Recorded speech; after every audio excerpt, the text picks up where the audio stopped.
നമസ്കാരം. 3 വർഷത്തെ നിയമ പോരാട്ടത്തിന് ശേഷം കോൺഗ്രസ് എംഎൽഎക്ക് ആശ്വാസകരമായിട്ടുള്ള വിധി. കെ ബാബുവിന് ഇനി എംഎൽഎ ആയി തുടരാം. തൃപ്പൂണിത്തറ നിയമസഭാ മണ്ഡലത്തിലെ കെ ബാബുവിന്റെ തെരഞ്ഞെടുപ്പ് വിജയം ചോദ്യം ചെയ്ത് എം സ്വരാജ് നൽകിയ ഹർജി ഹൈക്കോടതി തള്ളി. 2021 ജൂണിലായിരുന്നു ഹർജിയുമായി സ്വരാജ് കോടതിയെ സമീപിച്ചത്. കെ ബാബു വോട്ടർമാർക്ക് നൽകിയിട്ടുള്ള സ്ലിപ്പിൽ ശബരിമല അയ്യപ്പന്റെ ചിത്രം ഉപയോഗിച്ചതടക്കം ചൂണ്ടിക്കാട്ടിക്കൊണ്ടായിരുന്നു തെരഞ്ഞെടുപ്പ് ഫലം അസാധുവാക്കണമെന്നാവശ്യപ്പെട്ട എം സ്വരാജ് ഹൈക്കോടതിയെ സമീപിച്ചത്.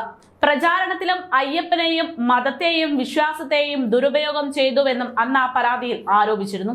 എന്നാൽ ആരോപണങ്ങളൊന്നും തെളിയിക്കാൻ ഹർജിക്കാരനായ എം സ്വരാജിന് സാധിച്ചില്ല.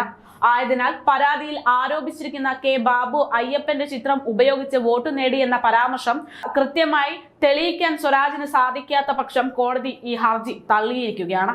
ഇതിനു മുമ്പ് തന്നെ എം സ്വരാജിന്റെ ഹർജി തള്ളണമെന്ന് ആവശ്യപ്പെട്ട് കെ ബാബു നേരത്തെ തന്നെ സുപ്രീം കോടതിയെ സമീപിച്ചിരുന്നു. സ്വരാജിന്റെ ഹർജി നിലനിൽക്കുമെന്നും ഒപ്പം ഹൈക്കോടതിയിലുള്ള ഹർജിയിൽ നടപടികൾ തുടരുമെന്നാണ് അന്ന് സുപ്രീം കോടതി വ്യക്തമാക്കിയത്. തുടർന്ന് ഹർജിയിൽ അന്തിമവാദം നടക്കുകയായിരുന്നു. ജസ്റ്റിസ് PG അജിത് കുമാറിന്റെ ബെഞ്ചാണ് വിധി പറഞ്ഞത്. വോട്ടർമാർക്ക് നൽകിയ സ്ലിപ്പിൽ സ്ഥാനാർത്ഥിയുടെ ചിത്രത്തിനൊപ്പം ശബരിമല അയ്യപ്പന്റെ ചിത്രം ഉപയോഗിച്ചതടക്കമുള്ള വിഷയങ്ങളാണ് എം സ്വരാജിന്റെ പരാതിക്ക് ആധാരമായി അന്ന് കാണിച്ചത്. താൻ തോറ്റാൽ അയ്യപ്പൻ തോൽക്കുമെന്നതിന് തുല്യമെന്ന് കാണിച്ച് ബാബു മണ്ഡലത്തിൽ പ്രചരണം നടത്തിയെന്നായിരുന്നു പരാതി. ജാതി, മതം, ഭാഷ, സമുദായം എന്നിവയുടെ പേരിൽ വോട്ട് ചോദിക്കുന്നത് ചട്ടലംഘനമാണെന്നും അതുകൊണ്ട് തന്നെ ബാബു ചട്ടലംഘന രീതിയിലാണ് വോട്ട് ചോദിച്ചതെന്നും തിരഞ്ഞെടുപ്പ് റദ്ദാക്കണമെന്നും ആവശ്യപ്പെട്ടുള്ള പരാതി ഇപ്പോൾ ഒന്നുമല്ലാതായി മാറിയിരിക്കുകയാണ്.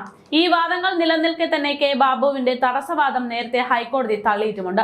ഹൈക്കോടതി വിധിക്കെതിരെ സുപ്രീം കോടതിയിൽ അപ്പീൽ നൽകിയെങ്കിലും തിരിച്ചടിയാകുകയായിരുന്നു ഉണ്ടായത്. 2021 നിയമസഭാ തിരഞ്ഞെടുപ്പിൽ 992 വോട്ടുകൾക്കാണ് LDF സ്ഥാനാർത്ഥിയായ എം സ്വരാജിനെ കെ ബാബു പരാജയപ്പെടുത്തിയത്. തുടർന്ന് 2021 ജൂണിൽ സ്വരാജ് ഹൈക്കോടതിയെ സമീപിക്കുകയായിരുന്നു. 2 വർഷത്തിനും 10 മാസത്തിനും ശേഷമാണ് ഹർജിയിൽ ഇന്ന് വിധി ഉണ്ടായിരിക്കുന്നത്.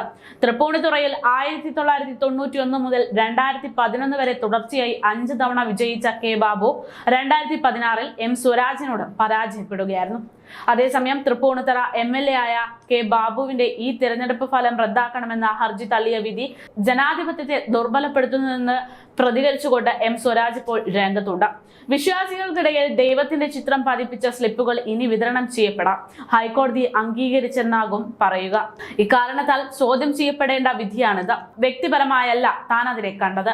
പാർട്ടിയുമായി ആലോചിച്ച് തുടർ നടപടി ഉണ്ടാകുമെന്നും എം സ്വരാജ് കേസ് വിധി വന്നതിന് പിന്നാലെ മാധ്യമങ്ങളോട് പ്രതികരിക്കുകയുണ്ടായി. അതേസമയം ജനകീയ കോടതി വിധിക്കുള്ള അംഗീകാരമാണ് ഇതെന്നും തൃപ്പൂണിത്തറ MLA ആയ കെ ബാബു പ്രതികരിച്ചു.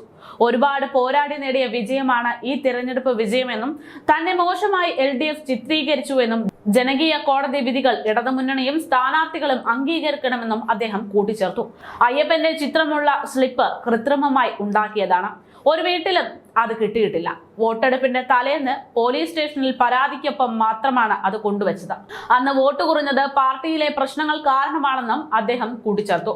ആരോപണം സാധൂകരിക്കുന്ന സാക്ഷി മൊഴികളില്ല എന്ന് കോടതി കണ്ടെത്തിയതിന്റെ അടിസ്ഥാനത്തിലാണ് വോട്ടിംഗ് സ്ലിപ്പ് ആരോപണത്തിൽ തെളിവ് ഹാജരാക്കാത്തതിനാലാണ് ബാബുവിനെ കോടതി വെറുതെ വിട്ടതെന്നും അഭിഭാഷകൻ കൂട്ടിച്ചേർത്തു.